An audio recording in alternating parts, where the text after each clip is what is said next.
दोस्तों, ये कहानी एक माँ की है जिसे बिना किसी जुर्म के सिर्फ गवर्नमेंट की एक छोटी सी लापरवाही की वजह जेल में रहना पड़ता है। सोचो उस माँ पर क्या बीतेगी जिसकी बेटी उसका चेहरा भूल जाए। मीडिया की असली पावर क्या होती है ये हम इस कहानी में देखेंगे। कहानी की शुरुआत में हम यूनी नाम की लेडी को देखते हैं जो पेरिस एयरपोर्ट पर अपना लगेज उतार रही थी, मगर सिक्योरिटी उसे डिटेन कर लेती है और सीन यहीं कट हो जाता है। फिर हमें उसकी 2 महीने पहले की लाइफ को दिखाया जाता है जहां सब कुछ नॉर्मल चल रहा था। अब हम यूनी के हस्बैंड जिन को देखते हैं, जिनका एक गैराज है और इसकी कमाई से ये बहुत खुश थे। अब एक दिन जिन कहता है कि आज रात उसके दोस्त खाने पर आने वाले हैं, लेकिन यूनी उन्हें कल बुलाने को कहती है क्योंकि आज उसने गलती से एक स्पाइडर मार दिया है जो कि अशुभ होता है। पर जिन ये सब नहीं मानता और वो उन्हें आज ही बुला लेता है। अब थोड़ी देर बाद उसके दोस्त आ जाते हैं जिसमें से एक का नाम मुंडो है जो कि एक बिजनेसमैन है और दूसरे दोस्त की एक कंप्यूटर शॉप है। अब सारे लोग बैठकर बातें कर रहे थे और फिर थोड़ी देर बाद वो चले जाते हैं। अब 6 महीने बाद हम जिनके उसी बिजनेसमैन दोस्त को देखते हैं जो यूनी के घर खाना खाने आया था, लेकिन यूनी उसके खाने के तरीके को देखकर परेशान हो जाती है। ऐसा लग रहा था कि जैसे उसने सालों से कुछ नहीं खाया है। उसके जाने के थोड़ी देर ही बाद हम उसकी लाश को पेड़ से लटका हुआ देखते हैं क्योंकि उसने खुदकुशी कर ली थी और उस नोट में लिखा था कि लोन ना चुकाने की वजह से उसने ऐसा किया। अब उसी रात जिन और यूनी को पुलिस स्टेशन बुलाया जाता है और यहाँ से उनकी लाइफ में परेशानियां आना शुरू हो जाती है। ऑफिसर कहता है कि तुम्हारे दोस्त ने $6,000 का लोन लिया था और $2,000 के गारंटर तुम बने हो और अब वो लोन तुम्हें चुकाना होगा। ये सुनकर दोनों परेशान हो जाते हैं क्योंकि वो इतने पैसे कहाँ से लाएंगे। जिन कहता है कि मैंने उससे $50,000 का वादा किया था, लेकिन उसने मुझे बिना बताए $2,000 का लोन करवा दिया। अब वो उस ऑफिसर से बार बार कहता है कि ये हमारे साथ धोखा हुआ है, लेकिन वो उनकी एक नहीं सुनते। अब इसलिए उनके पास पैसे चुकाने के अलावा कोई भी ऑप्शन नहीं था। इस लोन के चक्कर में उनका घर तक बिक जाता है और वो रेंट के घर में रहने लगते हैं, लेकिन अभी भी पैसे पूरे नहीं हो रहे थे। तो जिन मुंडो के पास जाता है जो कि उसका दोस्त था। वो उसे एक काम बताता है जिसके लिए उसे बहुत सारे पैसे मिलेंगे। उसे कुछ स्टोन्स की स्मगलिंग करनी होगी और कस्टम्स में उसकी पहचान थी जिसके लिए उसे अच्छे पैसे मिलेंगे, लेकिन ये काम यूनी को कुछ ठीक नहीं लगता, इसलिए वो वहाँ से आ जाती है। अब घर आते टाइम लैंडलॉर्ड भी उन पर चिल्लाने लगता है क्योंकि उन्होंने रेंट नहीं दिया था। अब उनकी ये सब बातें जिन सुन लेता है और वो गुस्से में आकर मुंडो को फोन करके कह देता है कि मैं वो काम करने के लिए तैयार हूँ, मगर वो कहता है कि ये काम तुम्हें नहीं बल्कि तुम्हारी वाइफ यूनी को करना होगा। अब जिन और यूनी के बीच में लड़ाई होना शुरू हो जाती है कि जिन ने उसे लोन क्यों दिया था। गुस्से की वजह से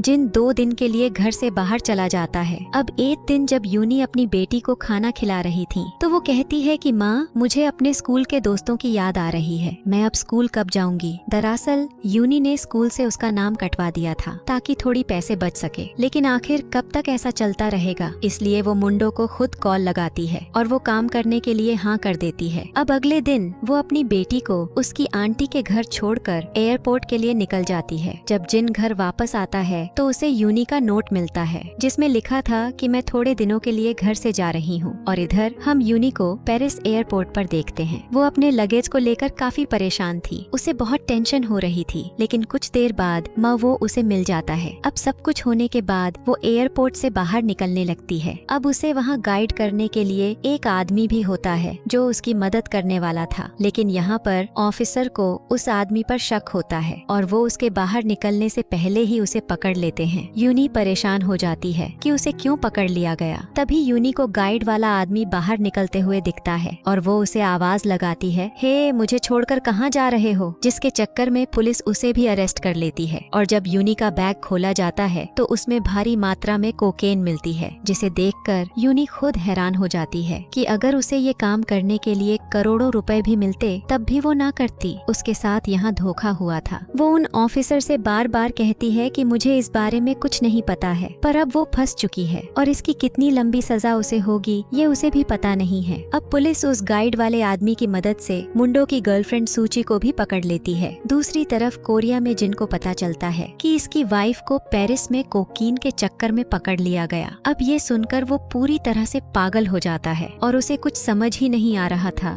कि अब वो क्या करे। इसी दौरान उसकी बेटी रोने लगती है तो जिन गुस्से में उस पर चिल्ला देता है, पर बाद में वो उससे माफी मांग लेता है। अब सूची को छोड़ दिया जाता है क्योंकि उसके पास कुछ नहीं मिलता, लेकिन यूनी को ट्रेल जेल के लिए ले जाया जाता है, क्योंकि सब कुछ उसी के पास था। जो कोकीन उसके पास से मिली थी उसकी वैल्यू करीब 120 मिलियन डॉलर थी। इधर कोरिया में जिन जाकर पुलिस को सब कुछ बताता है कि उसकी वाइफ को फंसाया गया है, तो ऑफिसर कोरियन एम्बेसी में फोन करता है जो पेरिस में थी। वो उनसे इस बारे में बात करता है, जिसके बाद जिन से कहा जाता है कि वो कुछ दिन तक इंतजार करे, एम्बेसी वाले उसे खुद फोन करेंगे। दूसरी तरफ एम्बेसी के हेड हेंजो ली को यूनी के केस के बारे में बताते हैं और कहते हैं कि हमारे पास पहले ये बहुत सारे केस है, तुम इस लेडी एक बार जाकर मिल लो। अब ली यूनी से मिलने जाता है, जहाँ वो उसे टूथपेस्ट और दवाइयाँ देकर एक पेपर पर साइन करने को कहता है। यूनी पूछती है कि मैं कितनी दिनों में यहाँ से बाहर निकलूंगी, लेकिन ली उसका कोई जवाब नहीं देता। जिसके बाद यूनी उसके पैरों में गिर जाती है कि उसे एक बार अपने हस्बैंड से बात करने दो, और बड़ी मुश्किल से ली उसे परमिशन देता है। लेकिन यूनी जब जिन को कॉल लगाती है तो जिन का कॉल बिजी आता है, लेकिन थोड़ी देर में वो कॉल उठा लेता है। वो जैसे ही यूनी की आवाज सुनता है वो बीच रोड पर ही रोने लगता है। जिन उससे बहुत सारे सवाल पूछता है, लेकिन यूनी को एक बार अपनी बेटी की आवाज सुननी थी।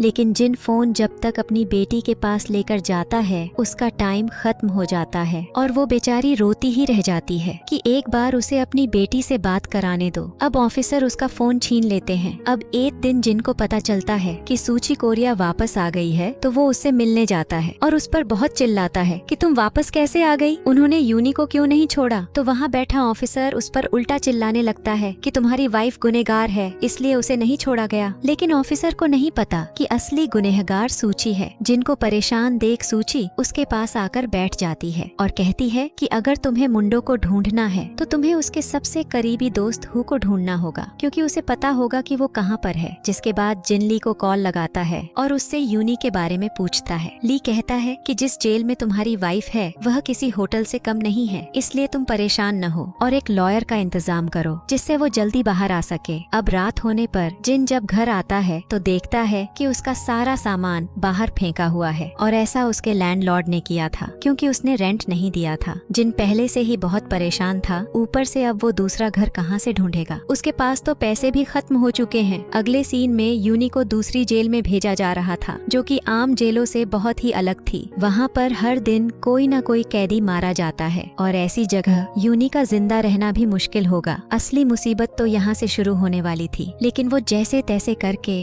अपने दिन काट रही थी। एक रात उसके पास कुछ ऑफिसर आते हैं जो उसे खाने के लिए दवा देते हैं, लेकिन वो उसे नहीं खाती, जिस वजह से ऑफिसर उसे बहुत मारते हैं और जबरदस्ती उसे दवा खिला देते हैं। जिसके बाद यूनी बहुत टाइम तक सोती रहती है। दूसरी तरफ जिन मुंडो के ऑफिस जाता है कुछ सबूत ढूंढने के लिए, लेकिन वहाँ कुछ गुंडे उसे बहुत मारते हैं और अपने बॉस के पास लेकर आते हैं। अब जिन उनके बॉस को सब कुछ बताता है और उसकी ये कहानी सुनकर वो उसे जाने देते हैं, क्योंकि मुंडो की तलाश तो उन्हें भी थी, क्योंकि वो उनके पैसे लेकर भाग चुका था। इधर जेल में यूनी के साथ हर रोज कुछ न कुछ बुरा होता जा रहा था, यहाँ तक कि वहाँ के कैदी उसके हाथों से उसका खाना भी छीन लेते थे और वो कुछ नहीं कर पाती थी। इधर जिन के पास पैसे न होने के कारण वो अपनी बेटी को उसके आंटी के घर छोड़कर चला जाता है। वो बहुत रोती है। एक दिन ली एक गली से जा रहा होता है कि तभी उसे महो दिख जाता है। वो उसके पीछे भागता है पर वो हाथ नहीं आता। जिसके बाद वो फौरन उसी ग्रुप के बॉस को बताता है जिन्हें उसकी तलाश थी, और ये सारी चीजें पता लगने के बाद वो बॉस अपने लोगों को काम पर लगा देता है। दूसरी तरफ कई दिनों के बाद जेल में यूनी की एक दोस्त बनती है जो उसकी रूममेट थी। उसके साथ भी वहाँ के लोग बहुत ही बदसलूकी करते थे क्योंकि वो एक अमेरिकन थी। लेकिन यूनी उसे समझाती है कि अगर तुम ऐसे ही कमजोर पड़ जाओगी तो ये लोग तुम्हारा और फायदा उठाएंगे, इसलिए हौसला रखो, सब कुछ ठीक हो जाएगा। इधर कोरिया में एक दिन जिनके पुराने मकान मालिक उसे बुलाकर यूनी के कुछ लेटर देती है जो कि उसने जेल से लिखे थे। वो कहती है कि ना तो मैं यहाँ पर सो पा रही हूँ और ना ही खा पा रही हूँ, यहाँ बहुत ही ज्यादा गर्मी है। उन सारे लेटर को पढ़कर जिन बहुत रोने लगता है और उसे पता चल गया था कि वो किस हालातों से गुजर रही है। लेटर में ये भी लिखा था कि यूनी को कुछ पैसों की जरूरत है क्योंकि इस जेल में सब कुछ पैसों से मिलता है, इसलिए जिन लेटर और पैसे फौरन कोरियर करने जाता है। पर वहाँ काम करने वाले उसे बताती है कि अगर तुम इसे एम्बेसी के जरिए भेजोगे तो ज्यादा जल्दी पहुँच जाएगा, हमारे पास इसे 20 दिन लगेंगे। जिन ली को कॉल लगाता है पर वो उसे बहुत ही बुरी तरीके से बात करता है, जैसे कि उसे उसकी कोई फिक्र ही नहीं हो, और कहता है कि मैं तुम्हारा कोई नौकर नहीं हूँ जो तुम्हारा सामान पहुँचाता रहूँ। और इधर हम देखते हैं कि बॉस की मदद से हु को पकड़ लिया जाता है, जिसके बाद पुलिस उसे ले जाती है। इधर जेल में यूनी को सीनियर ऑफिसर के पास ले जाया जाता है। वो ऑफिसर कहता है कि हमें तुम्हारी सजा 4 महीने और बढ़ानी होगी, क्योंकि जब तक मुंडो का बयान नहीं आ जाता हम कुछ नहीं कर सकते। दोस्तों, यूनी पहले से ही परेशान होती है, ऊपर से इनकी भाषा उसे समझ नहीं आ रही थी। अब इसी तरह कुछ और दिन बीत जाते हैं और यूनी को जिन का भेजा हुआ लेटर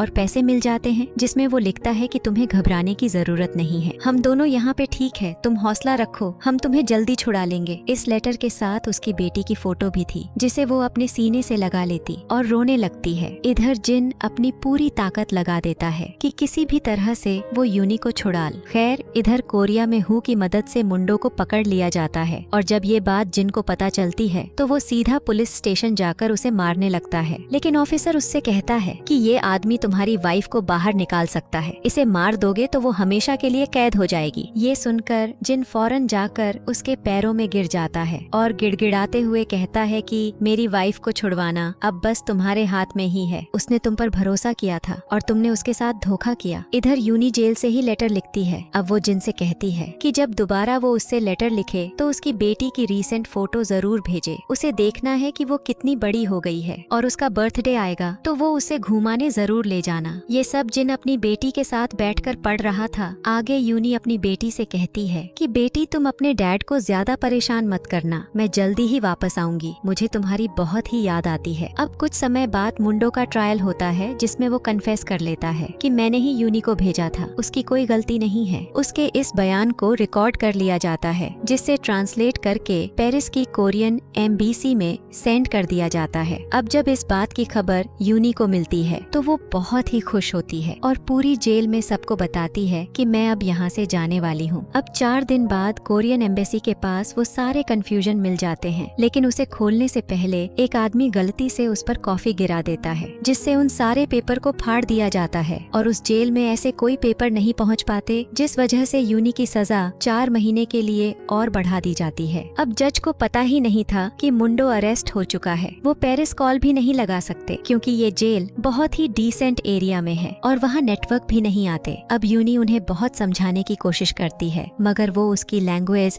समझ ही नहीं पा रहे थे। दोस्तों, कोरियन एम्बेसी ने यूनी को एक ट्रांसलेटर तक अरेंज नहीं करवाया था और उसे वो वैसे ही वहाँ मरने के लिए छोड़ देते हैं। अब एक दिन एक ऑफिसर उसे जंगल लेकर जाती है, जहाँ वो उसके साथ जबरदस्त करने लगती है। कुछ लोग उसे ऐसा करते हुए देख लेते हैं, मगर वो लेडी फिर भी नहीं रुकती। अब यूनी जैसे तैसे उसके चंगुल से भाग जाती है और जाकर एक बीच पर खड़ी हो जाती है। ये वही बीच था जहाँ पे कुछ महीनों बाद यूनी और जिन अपनी एनिवर्सरी के लिए आने वाले थे और यही सोचकर यूनी के आंखों में आंसू आ जाते हैं। लेकिन तब तक वहाँ पुलिस पहुँच जाती है और भागने के जुर्म में उसे एक काल कोठरी में बंद कर दिया जाता है, जहाँ उसे खाने के नाम पर कीड़ों के खाए हुए बंसल मिलते हैं। और इसी तरह से पूरे 14 महीनों बाद यूनी जिन को कॉल लगाकर बताती है कि जज ने उसे पैरोल नहीं दिया है और जो पेपर्स तुमने सेंड किए वो कभी यहाँ पर पहुँचे ही नहीं है और मेरी सजा 4 महीने और बढ़ा दी गई है। ये सब जानने के बाद जिन एक बोर्ड लेकर फ्रांस एम्बेसी के सामने खड़ा हो जाता है, पर वहाँ उसकी बात कोई नहीं सुनता। इसलिए वो अपने कंप्यूटर वाले दोस्त के पास जाता है, जो उसकी इस बात को ट्विटर पर डाल देता है, जिसे फ्रांस एम्बेसडर देख लेता है और वो कोरियन एम्बेसी पर प्रेशर डालने लगता है कि वो पेपर्स कहाँ पर है जो हमने भेजे थे। अब प्रेशर की वजह से ली को यूनी से मिलने जाना पड़ता है, पर वहाँ जाके वो उसे सहारा देने के बजाय उसे और डराता है कि तुम मेडिटेशन करो और ऊपर वाले से दुआ करो। मगर यूनी कहती है कि उसे यहाँ अकेले डर लगता है। वो ऑफिसर के सामने घुटनों के बल रिक्वेस्ट करती है कि प्लीज उसे दोबारा से पहली वाली जेल में ही डाल दो, लेकिन वो दोनों कुछ नहीं सुनते और बिना कुछ बोले वहाँ से चले जाते हैं। अब उस रूम में एक वर्ड मैप लगा हुआ था, जिसमें यूनी देखती कि वो अपने घर से बहुत ज्यादा दूर है और उसे समझ आता है कि अब यहाँ से निकलना उसके लिए आसान नहीं होगा, लेकिन उसने हिम्मत नहीं हारनी है। अब इसी तरह से कुछ और दिन बीत जाते हैं और अब उसकी तबीयत खराब हो जाती है, जिसकी वजह से उसे हॉस्पिटल में एडमिट कराया जाता है। अब जब ये बात जिन को पता चलती है तो वो फ्रांस एम्बेसी जाता है, लेकिन उसे वहाँ कोई कुछ भी नहीं बताता। अब इन सब से वो बहुत परेशान हो चुका था, इसलिए वो खुद को आग लगाने लगता है, जिसकी वजह से एक दिन उसे जेल में भी रहना पड़ता है। अब जेल से बाहर आने के बाद उसे एक न्यूज चैनल के प्रोड्यूसर मिलते हैं जो उसे सच सच बताने को कहते हैं। तो जिन सारी सच्चाई उन्हें बता देता है कि उसने ऐसा क्यों किया, तो रिपोर्टर कहता है कि हमारी कंपनी चाहती है कि तुम्हारी वाइफ की स्टोरी कवर करें, जिसके लिए हमें तुम्हारे साथ फ्रांस जाना होगा। अब ये सुनकर जिन को बहुत दिनों बाद एक उम्मीद नजर आती है कि शायद